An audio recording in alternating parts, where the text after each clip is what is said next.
सरकार। जोशीमठ का संकट दिन प्रतिदिन बढ़ता ही जा रहा है और 600 से ज्यादा परिवारों की सांसें अटकी हुई हैं। किसी को नहीं मालूम कब 600 से ज्यादा घर तबाह हो जाएं। हालांकि इस संकट के बीच केंद्र और राज्य सरकार एक्शन मोड में है और ज्यादा से ज्यादा परिवारों को शिफ्ट किया जा रहा है। इस बीच आज वाडिया भू संस्थान और IIT रुड़की की टीम जोशीमठ पहुंची और कारण जानने का पता लगाया कि आखिर जोशीमठ की किस वजह से ये दरक रहा है। तो दरअसल आपको बता दें कि घरों में दरारें आ रही हैं, जमीन फट रही है और ऐसे में संकट के बादल नजर आ रहे हैं जोशीमठ पर। उधर इस बीच बड़ी खबर आपको दे दें, जोशीमठ आपदा पर बोले हैं सीएम धामी। जोशीमठ के निवासियों के साथ है सरकार। जोशीमठ को बचाने का प्रयास जारी है और सभी को सुरक्षित बचाना प्राथमिकता है। कोशिश यही है कि जान माल का नुकसान ना हो, ये मुख्यमंत्री की तरफ से साफ कर दिया गया है। तो सभी को सुरक्षित बचाना सरकार की प्राथमिकता है और इसके लिए निरंतर प्रयास किए जा रहे हैं। ये सभी मछली किसानों को बेबी फिश सप्लाई करके महीने का 2 लाख कमा रहे हैं। आपको भी करना है ये बिजनेस? तो फ्रीडम ऐप को अभी डाउनलोड करें।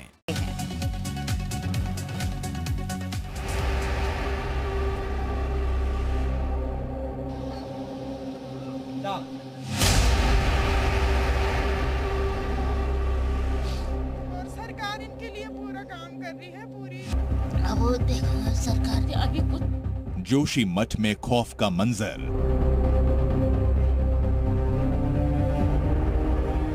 बेघर लोग, मदद की गुहार, आंखों में आंसू, बेइंतहा दर्द। कुछ नहीं बोला, कुछ नहीं दिया, हम तो इतना पर अब वो बच्चों के पापा तो परेशान है कि मैं नहीं। जोशीमठ की ये तस्वीरें कलेजा चीर देने वाली हैं। अपना आशियाना उजड़ने का दर्द क्या होता है, कोई जोशीमठ के इन लोगों से पूछे। आंखों में आंसुओं का सैलाब है, घर छोड़ने का दर्द, सपने टूटने का गम है। खून पसीने की मेहनत से बनाया घरौंदा, यूं जमीन दोज होने का दर्द बेहिसाब है।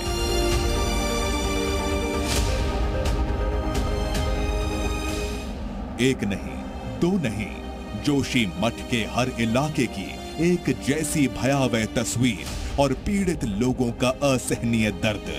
हाँ, मेरे पापा ने अपनी दवाइयाँ एक टाइम की दवाई छोड़ करके हमारे लिए अपने सपनों का महल बनाया था और अब वो भी खत्म हो गया और अब तो पापा की तबीयत भी खराब रहती है। ये तस्वीरें डराने वाली हैं। जोशीमठ के सिंहधार इलाके में मकान नीचे की ओर झुक गए हैं। अपने आशियानों को यूं बर्बाद होता देख लोग सदमे में हैं। लोगों में दहशत का माहौल है। सिंहधार में 12 से ज्यादा मकान जमींदोज होने की कगार पर हैं। किसी अनहोने की आशंका में लोगों ने अपने घरों को खाली कर दिया है, लेकिन जिंदगी भर की कमाई से बनाया गया आशियाना अपनी नजरों के सामने बिखरता और तबाह होता देख लोगों की आंखों से आंसू नहीं रुक रहे। रोते बिलखते लोग अपने परिवार के भविष्य के लिए सरकार से गुहार लगा रहे हैं। आज अपना घर छोड़ के जाना पड़ा, हमारे पास कुछ नहीं है। बस मैं यही विनती करती हूँ कि हमारा प्रॉब्लम के सॉल्यूशन में तुम ही लोग निकालेंगे, ज्यादा कुछ नहीं हो सकती हूँ। घर पूरा ही टूट गया है हमारा, देखो आप लोग देख सकते हैं कितना टूटा है। हम दोबारा यहाँ पे आ ही नहीं सकते हैं, रहनी तो दूर की बात है। लेकिन हमें कल मुख्यमंत्री जी यहाँ पे आए तो हमें थोड़ा उम्मीद है कि वो हमारे लिए कुछ करेंगे। जोशीमठ में हालात बेहद गंभीर होते जा रहे हैं। यहाँ शंकराचार्य मठ में भी अब कई जगहों पर दरारें आ गई हैं। दरारें आने से मठ को भी खतरा पैदा हो गया है। जोशीमठ आपदा पर शंकराचार्य स्वामी अविमुक्तेश्वरानंद ने सुप्रीम कोर्ट में याचिका दायर की है। उनकी मांग है जोशीमठ को राष्ट्रीय आपदा घोषित किया जाए। हाँ जी, बिल्कुल साफ साफ दिखाई दे रहा है, खतरे में है। लोग अपने घरों को छोड़ करके दूसरी जगह पे जा चुके हैं। सरकार उनकी व्यवस्था कर रही है। अफरा तफरी का माहौल है। ऐसी परिस्थिति है कि आपदा सामने ही दिखाई दे रही है, तो खतरे में नहीं है ऐसी तो कोई बात नहीं। आपदा घोषित करनी चाहिए जोशीमठ को। हम लोगों ने सुप्रीम कोर्ट में भी ये मांग की है और ऐसे भी कह रहे हैं कि इसको राष्ट्रीय आपदा घोषित किया जाए और उसी अनुसार यहाँ के लोगों की मदद की जाए। जोशीमठ आपदा पर बोलते हुए सीएम पुष्कर धामी ने कहा है, मुसीबत के समय में हम स्थानीय लोगों के साथ हैं, सभी को सुरक्षित निकाला जा रहा है। प्रधानमंत्री जी ने दूरभाष पर मुझसे काफी डिटेल में सारी जानकारी ली है कि कितने परिवार उसकी जद में आ रहे हैं, कितना नुकसान हुआ है, किस प्रकार से वहां पर पानी निकल रहा है, लोगों के विस्थापन के लिए, लोगों को सुरक्षित स्थानों पर ले जाने के लिए क्या किया गया है, राहत शिविरों में कैसे लोग रह रहे हैं, आगे कैसे उनके पुनर्वास की व्यवस्था होनी है, उन सब पर माननीय प्रधानमंत्री जी ने बहुत विस्तार से चर्चा की है और उन्होंने जोशीमठ को बचाने के लिए हर संभव प्रयास जो भी होगा हर संभव उन्होंने आश्वासन भी दिया है, विश्वास दिया है।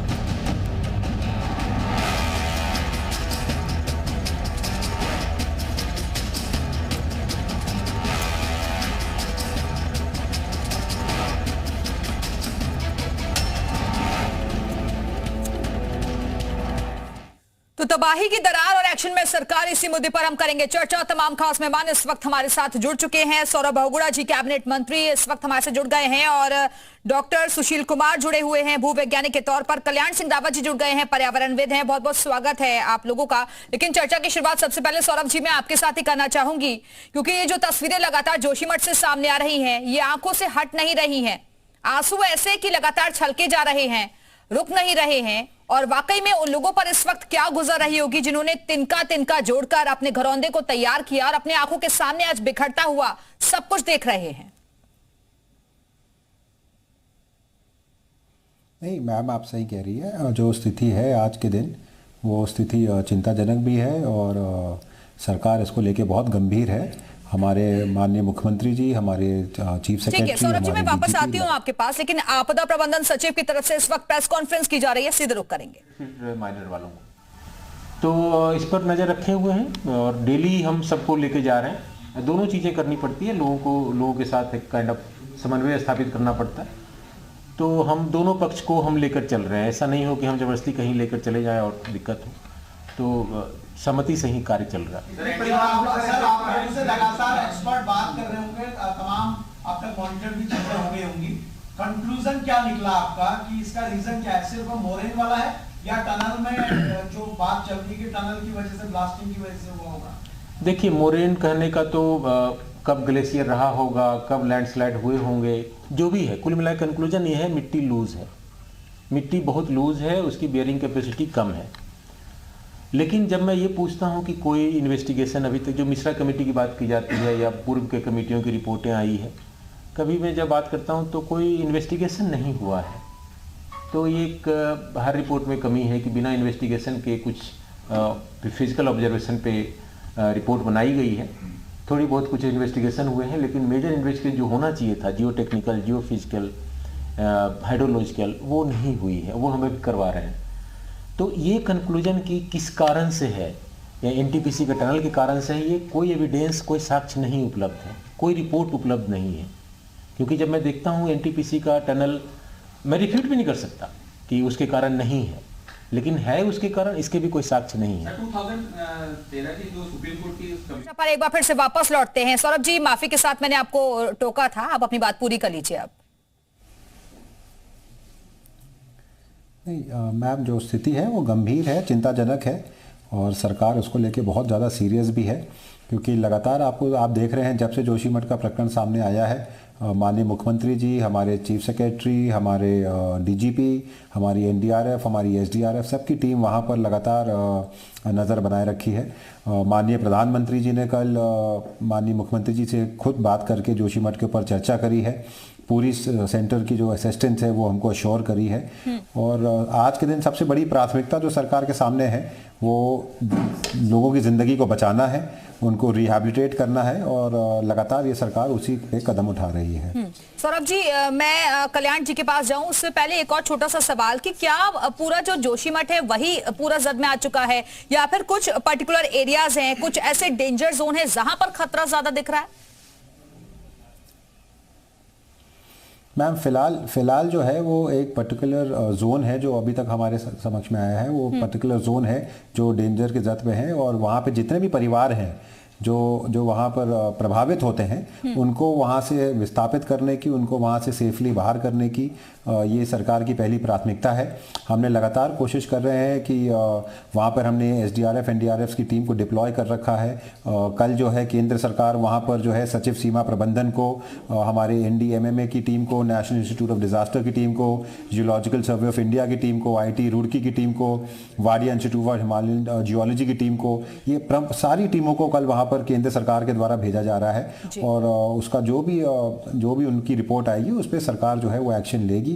और फिलहाल प्राथमिकता, जैसे मैंने आपको बताया, प्राथमिकता हमारी वहाँ के लोगों को सुरक्षित निकालना है, लोगों की जिंदगी को बचाना है और उनको रिहैबिलिटेट करना है। ठीक है, आपकी बात को मैं आगे लेकर चलती हूँ। कल्याण जी, जिस बात का जिक्र सौरभ जी भी कर रहे हैं कि शहर को बचाना तो जरूरी है ही, लेकिन उससे पहले जान माल का किसी तरीके का कोई नुकसान ना हो, जिन लोगों को खतरा बना हुआ है उनको सुरक्षित स्थानों पर पहुंचाया जाए, ये सबसे अहम है। सरकार के सामने यही चुनौती है।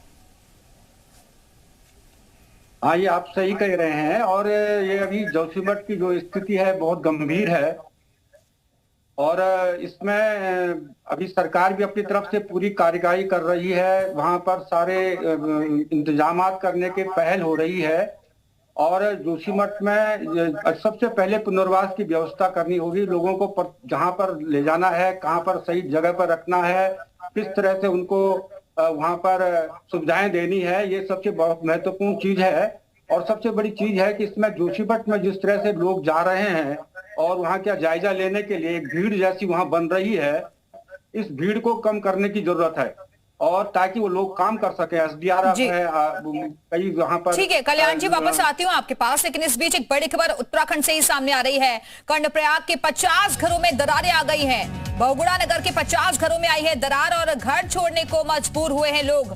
घर छोड़कर दूसरी जगह शरण ले रहे हैं लोग। तो खतरा अब तेजी के साथ पहाड़ पर बढ़ता हुआ नजर आ रहा है। एक तरफ जोशीमठ में हालात भयावह बने हुए हैं और दूसरी तरफ कर्णप्रयाग में भी अब घरों में दरारें आनी शुरू हो गई हैं। ये तस्वीरें भी आपको दिखा रहे हैं। 50 घरों में फिलहाल दरारें दिखाई दे रही हैं। बहुगुणा नगर के 50 घरों में आई हैं ये दरारें। और अब आइए चर्चा पर वापस लौटते हैं। ब्रह्मचार्य मुकुंदानंद महाराज जी भी इस वक्त हमारे साथ जुड़ गए हैं। महाराज जी, आपका भी बहुत बहुत स्वागत है, क्योंकि अब पूरा ये मामला महाराज जी सुप्रीम कोर्ट में भी पहुंच गया है, लेकिन कई ऐसे मठ जो हैं वहां पर भी खतरा नजर आ रहा है। जोशीमठ में आप फिलहाल वहां की स्थिति को किस तरीके से देख रहे हैं? जी, इस समय ज्योतिर्मठ की स्थिति फिलहाल भगवत कृपा से, चूंकि बारिश नहीं हुई जिसके कारण यथास्थिति बनी हुई है, लेकिन जैसे ही मौसम परिवर्तित होगा 2 दिन बाद बारिश की संभावनाएं बताई गई हैं। मौसम परिवर्तित होने के बाद तो बहुत समस्या होने की संभावना है, क्योंकि जिस तरह से मकान नीचे की ओर धंस रहे हैं और बड़े बड़े मकान, जो 2 होटल है बीच के, माउंट व्यू और मलारी इन, वो काफी बड़े हैं और उनके नीचे की पूरी जमीन खिसक गई है। तो सरकार प्राथमिकता को ध्यान में रखते हुए सरकार ने रेड जोन, येलो जोन ऐसे अलग अलग स्थान को घोषित कर दिया है। वहां पे लोगों का जाना बंद कर दिया है और कुछ लोगों का पुनर्वास भी उन्होंने दूसरे स्थान पर तत्काल किया है। तो स्थिति तो बहुत गंभीर बनी हुई है। हम लोगों के जो मठ हैं, जो कल्प वृक्ष है 5000 वर्ष पुराना, जो शंकराचार्य जी द्वारा स्थापित 2500 वर्ष पुराना मठ है, उसकी दीवारों में भी दरारें आ गई हैं। स्थिति गंभीर है और गंभीरता के साथ ही इस समय कार्य करने की जरूरत है। जी, जनता तो काफी त्रस्त है, जनता बहुत परेशान है अब इस समय जनता जी, लेकिन जो सरकार का रुख है वो सकारात्मक रुख की तरह से काम कर रही है और इस तरह से यदि कार्य हो तो निश्चित रूप से जान माल की हानि नहीं होगी। ये सुनिश्चित करना बहुत जरूरी है कि किसी की जान माल की हानि ना हो। सौरभ बहुगुणा जी, क्योंकि अभी आपने खबर भी देखी होगी कि ये खतरा सिर्फ जोशीमठ तक ही सीमित नहीं है, बल्कि पहाड़ों में और किस तरीके की स्थिति बन रही है, इसके लिए हमें एक मैसेज भी मिलता है कि सचेत रहना होगा। कर्णप्रयाग में भी 50 घरों में दरारें आ गई हैं, फिलहाल ऐसी खबर सामने आ रही है। नहीं मैम, आप सही कह रही हैं। देखिए, जो हमारे पर्वतीय क्षेत्र हैं वो ऐसे भी आपदा प्रभावित क्षेत्र ज़्यादातर रहते हैं और आज भी जब माननीय मुख्यमंत्री जी ने मीटिंग ली थी उसमें भी ये तय हुआ है कि अब एक ओवरऑल सर्वे, जितने भी हमारे पर्वतीय क्षेत्र हैं, टूरिस्ट स्पॉट्स हैं, इनका एक सर्वे कराया जाएगा, जियोलॉजिकल सर्वे कराया जाएगा कि इनकी क्षमता कितनी है और कितनी इनकी क्षमता पे ये पहुँच चुके हैं और कितना और ये अफोर्ड कर सकते हैं हम इनमें कंस्ट्रक्शंस। तो आप सही कह रही हैं, स्थिति गंभीर है, स्थिति चिंताजनक है। बट जितने भी फॉलो अप स्टेप्स हैं वो फॉलो अप स्टेप्स तब होंगे जब पहली प्राथमिकता हमारी पूरी हो जाएगी कि किसी की जान माल की खतरा ना हो, कोई भी जिंदगी किसी को भी ऐसी स्थिति पे ना हो कि किसी की डेथ हो। हमारी सरकार की पहली प्राथमिकता लोगों को इवैक्यूएट करना है। हमारी सरकार की पहली प्राथमिकता डेंजर जोन्स को चिन्हित करना है। हमारी सरकार की पहली प्राथमिकता उनकी रिहैबिलिटेशन है। और उसके बाद कॉन्सिक्वेंटली हमारा सेकेंड स्टेप होगा कि जितनी भी टीम्स आ रही हैं, चाहे वो केंद्र से आ रही हों, चाहे वो हमारे स्टेट की टीम्स हों, कि वो एक फुल प्रूफ प्लानिंग आने वाले समय के लिए बनाए, ताकि आगे हमारे किसी भी आने वाली पीढ़ियों में या हमारे आने वाले समय में कभी भी कहीं पे भी ऐसी व्यवस्था फिर देखने को ना मिले। तो इसके लिए हम लोग को एक फुल प्रूफ प्लानिंग बनानी पड़ेगी, जिसके लिए सरकार ऑलरेडी कदम उठा चुकी है। बिल्कुल, तो आगे के लिए प्लानिंग करनी होगी ताकि इस तरीके के हालात जो फिलहाल जोशीमठ में नजर आ रहे हैं कम से कम और जगहों पर ना देखने को मिले। इस बीच अहम खबर, कांग्रेस नेता और पूर्व मुख्यमंत्री हरीश रावत और ज्योतिमठ के शंकराचार्य स्वामी अविमुक्तेश्वरानंद महाराज ने जोशीमठ को राष्ट्रीय आपदा घोषित करने की मांग की है। हाँ जी, बिल्कुल साफ साफ दिखाई दे रहा है, खतरे में है, लोग अपने घरों को छोड़ इसको राष्ट्रीय आपदा के रूप में लेकर के इसका पूरा ट्रीटमेंट किया जाए और यहाँ के प्रभावित परिवारों को बद्रीनाथ की तर्ज पर जो है मुआवजा दिया जाए। और उसमें व्यवसायिक लोग भी हैं जो किराए आदि पर रह रहे हैं, उनको भी उसमें सम्मिलित माना जाए, आपदा प्रभावित माना जाए और उनको भी मदद दी जाए। खतरे में है, लोग अपने घरों को छोड़ करके दूसरी जगह पे जा चुके हैं। सरकार उनकी व्यवस्था कर रही है, अफरा तफरी का माहौल है। ऐसी परिस्थिति है कि आपदा सामने ही दिखाई दे रही है, तो खतरे में नहीं है ऐसी तो कोई बात नहीं। आपदा घोषित करनी चाहिए जोशीमठ को। हम लोगों ने सुप्रीम कोर्ट में भी ये मांग की है और ऐसे भी कह रहे हैं कि इसको राष्ट्रीय आपदा घोषित किया जाए और उसी अनुसार यहाँ के लोगों की मदद की जाए। और सौरभ भागुड़ा जी, मैं आपके पास ही आना चाहूंगी क्योंकि अभी सुना आपने हरीश रावत जी को और अविमुक्तेश्वरानंद महाराज को भी सुप्रीम कोर्ट तक ये मामला जा चुका है और इसे राष्ट्रीय आपदा घोषित करने की मांग की जा रही है। मैम देखिए, मैं इस पर बहुत ज़्यादा कमेंट नहीं करूँगा कि जो कोर्ट में मैटर है वो कोर्ट डिसाइड करेगी, ऑनरेबल कोर्ट डिसाइड करेगी। इस पर मेरा वक्तव्य देना ठीक नहीं है। लेकिन हाँ, जैसे आपने बोला है, जैसे अभी आपके सारे पैनल में जितने भी हमारे सम्मानित लोग हैं वो सब चिंता अपनी जाहिर कर रहे हैं जोशीमठ को लेके, और हम भी उस पर माने उनकी बात को हम मानते हुए सरकार भी ये मान रही है कि चिंताजनक सिचुएशन है, गंभीर सिचुएशन है और कहीं ना कहीं इस पे फ्रंट फुट पे हम लोग को आके और इसके आगे की फ्यूचर की प्लानिंग करनी पड़ेगी। लेकिन सौरभ जी, सवाल तो ये भी है ना कि ये स्थिति देखकर हम क्यों चेत रहे हैं? अगर जो मिश्रा कमेटी की रिपोर्ट भी आई थी, क्योंकि ये जो मामला है, जो भूदसाव की स्थिति बनी हुई थी, सेंसिटिव जोन घोषित किया गया था, ये कमेटी की रिपोर्ट में भी बताया गया था, लेकिन उसके बावजूद भी वहां पर ध्यान नहीं दिया गया। कंस्ट्रक्शन के काम लगातार चलते रहे, आबादी लगातार बढ़ती रही, तो ये सब स्थिति आती ही नहीं। अगर पहले ही हम इन्वेस्टिगेशन करवा लेते, जैसे कि आपदा प्रबंधन के जो सचिव थे अभी वो भी कह रहे थे। 1976 की रिपोर्ट्स, 1976 से रिपोर्ट दी गई, 2006 में लास्ट रिपोर्ट थी। क्वेश्चन इज कि क्या हो चुका, उस पर अगर हम और आप आज चर्चा करेंगे वो उस पर कोई फ़ायदा नहीं है, क्योंकि 76 में लोगों ने क्यों नहीं एक्शन लिया? जब 76 के बाद रिपोर्ट आई तो लोगों ने 50 साल हो गए जी, एक्शन क्यों नहीं हुआ? ये वो लोग आपको बेटर बता पाएंगे जो उस वक्त पावर में थे, जो उस वक्त जो देख रहे थे। मैं आज as a minister of Uttarakhand government, as a representative of the state, मैं आज की स्थिति पे आपसे बात कर सकता हूं कि आज जो स्थिति है वो गंभीर है, हम इसको मान रहे हैं, वो चिंताजनक है, हम इसको मान रहे हैं। और आज के बाद ये स्थिति फिर से उत्पन्न ना हो, फिर से पैदा ना हो, इसके लिए सरकार क्या कदम उठाएगी ये आपको आने वाले समय में दिखेगा। हम उसको लेके सीरियस भी हैं और हम इसको लेके ऑलरेडी अपने मूव्स जो है हम धरातल पर उतार चुके हैं। हमारी सारी स्पेशलिस्ट टीम्स वहां पर जा रही हैं, उसका जायजा लिया जाएगा, उसकी रिपोर्ट बनाई जाएगी और जो भी रिपोर्ट इस सरकार को प्रेषित करी जाएगी वो सरकार सीरियसली उस रिपोर्ट को लेके और उस पर कदम उठाएगी ताकि अगली बार ऐसी कोई भी व्यवस्था ना बने। बिल्कुल, तो जो भी रिपोर्ट सामने आएगी उसके आधार पर ही एक्शन होगा। लेकिन जोशीमठ में अब तक करीब 68 परिवारों को शिफ्ट किया जा चुका है और वहीं करीब 100 परिवार फिलहाल डेंजर जोन में है, जिन्हें जल्द ही शिफ्ट किया जाएगा। ये सभी मछली किसानों को बेबी फिश सप्लाई करके महीने का 2 लाख कमा रहे हैं। आपको भी करना है ये बिजनेस? तो फ्रीडम ऐप को अभी डाउनलोड करें।